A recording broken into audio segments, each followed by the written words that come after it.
Hello everyone, good afternoon सबैलाई। हजुर कस्तो हुनुहुन्छ? आई होप सन्चै हुनुहुन्छ होला है। अन्त हजुरहरूलाई म यहाँको वेदर चाहिँ यस्तो चिसो छ कि आज चाहिँ घाम लागेन है। बेलुका चाहिँ पानी परेको थियो, अन्त चिसो भएको छ नि। यही चिसो मौसममा चाहिँ यहाँ हेर्नुहोस् त मैले के लिएर आएको छु। झालमुरी है, झालको। अन्त यस्तो चिसो मौसममा चाहिँ के खानु मन पर्छ नि त है। त्यही भएर मलाई चाहिँ झालमुरी खानु मन पर्यो। तर मोटाएर चाहिँ हेर्नुहोस् त पुक पुक भएको छ है, बेसी फुडी भएर बेसी खाएर। र यसमा चाहिँ एउटा चिज चाहिँ पुगेन है, धनियाँ पुगेन। धनियाँ चाहिँ हाम्रोमा सकिरहेको रहेछ, अन्त त्यही भएर चाहिँ मैले धनियाँ हालिनँ। बाद बाँकी चाहिँ सबै कुरा हालेको छु है। टेस्ट गरेर भन्छु ल कस्तो भयो।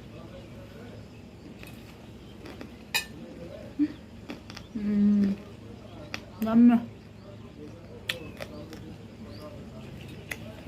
भएछ। अरूलाई चाहिँ गिलो चटपट मनपर्छ है, तर मलाई चाहिँ गिलो चटपट मन पर्दैन। यस्तै यतिकै ड्राई मनपर्छ चटपट चाहिँ।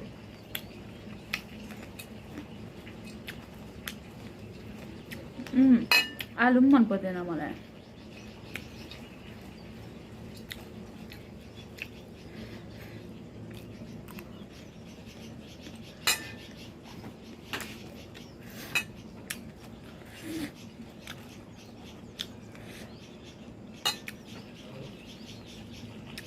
हजुरहरू पनि बनाएर खानु होला।